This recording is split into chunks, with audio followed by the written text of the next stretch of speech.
We have all heard that time is priceless, but let's be honest, that's just a hollow phrase that doesn't actually help you. Naval Ravikant famously tells you to slam a $5,000 price tag on your hours, but he never actually told you the true reason why.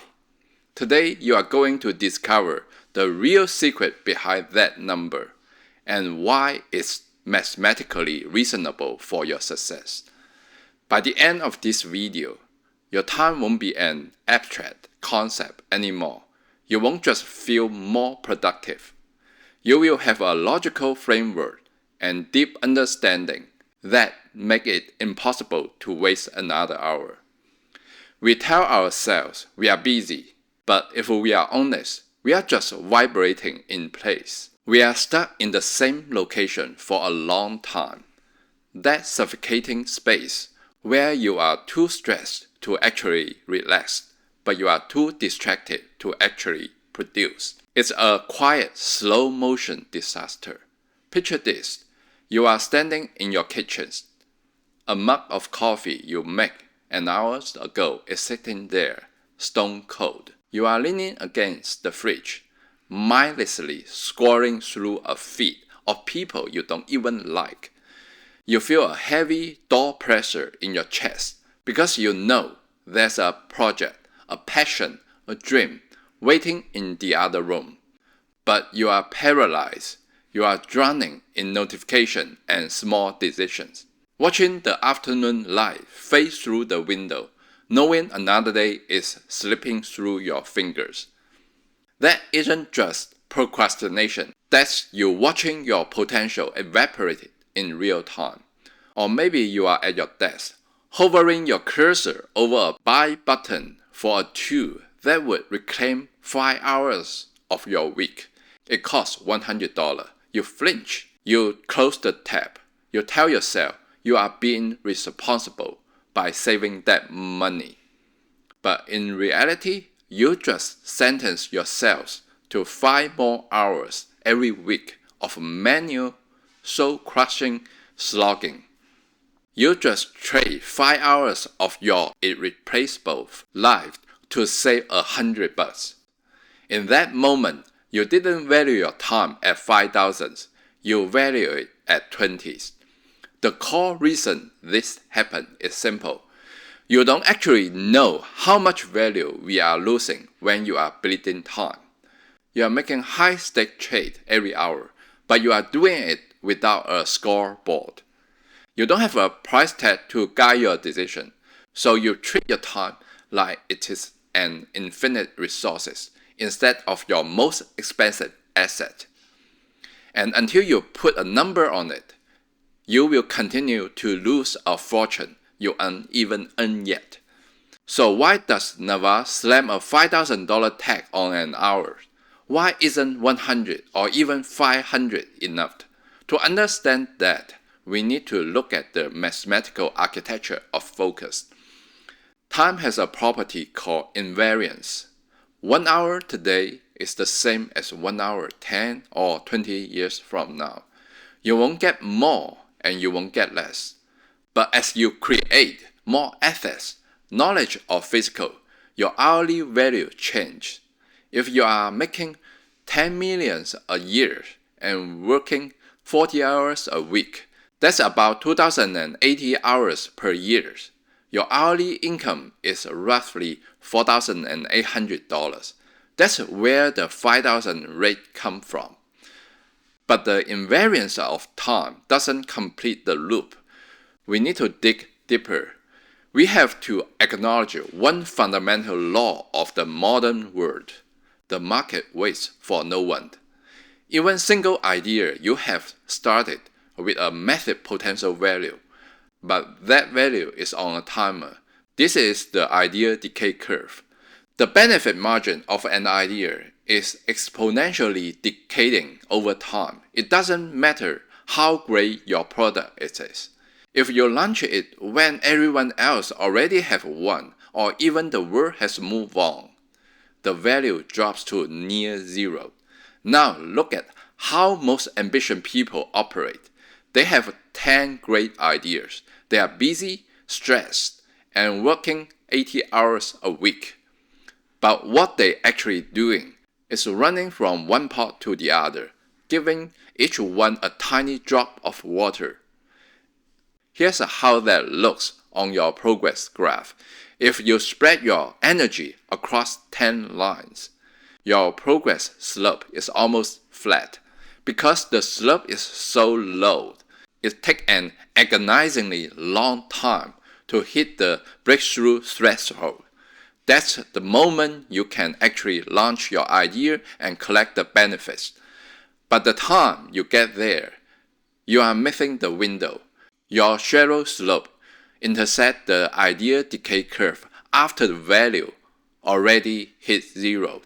You put in the work, but you got zero margin. Now, look at the 5,000 mindset. You pick one seed, the single idea that the highest potential value, and you pour your entire watering can on it. Every nutrition, every drop of focus goes into that one plant.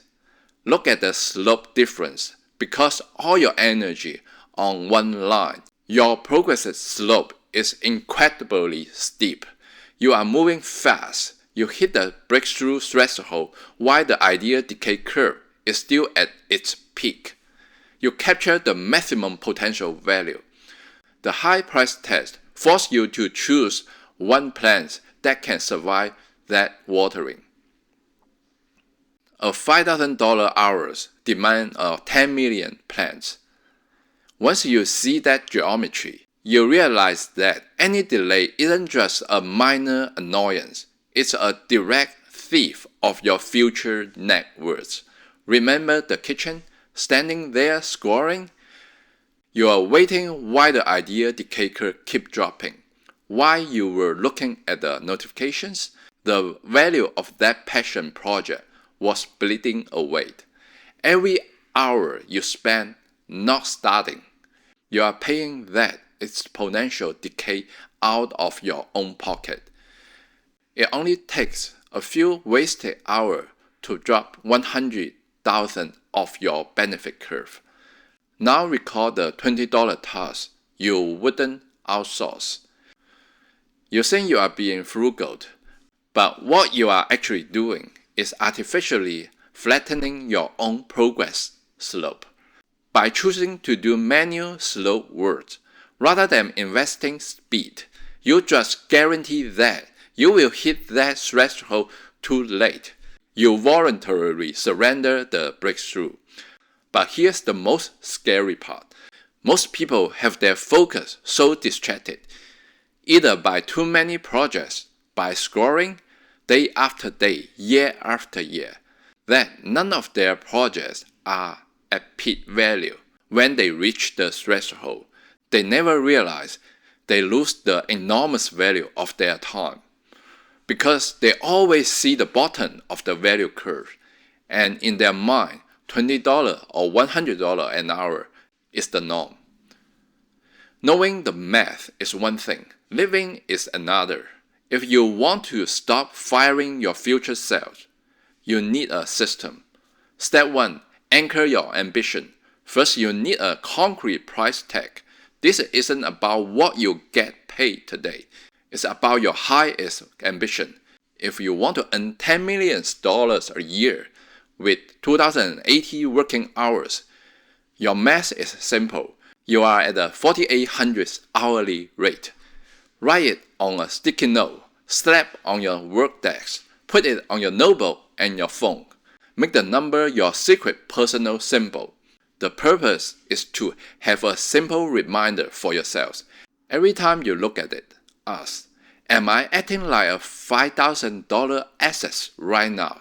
Step 2. Met the bleed. Next, you have to find out where you are leaking wealth. Download a time tracker app or just use a notebook. Every time you switch tasks, log it. Make sure you include the time you spend scoring. Do this for a week or two and then analyze. You will get a clear feeling about how much time you are bleeding.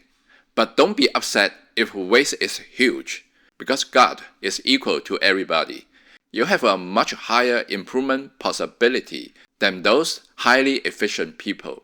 The waste is your opportunity. Step 3. Build a vault. Use that number as a driving force to eliminate distractions. Protect your focus like a vault. Distractions aren't just annoying. They are a direct thief of your future net worth. The quickest win is the time-wasting activity you just identified. I'm personally against keeping myself informed using news medium. Most news focus on the negative and ignore the beauty of the words.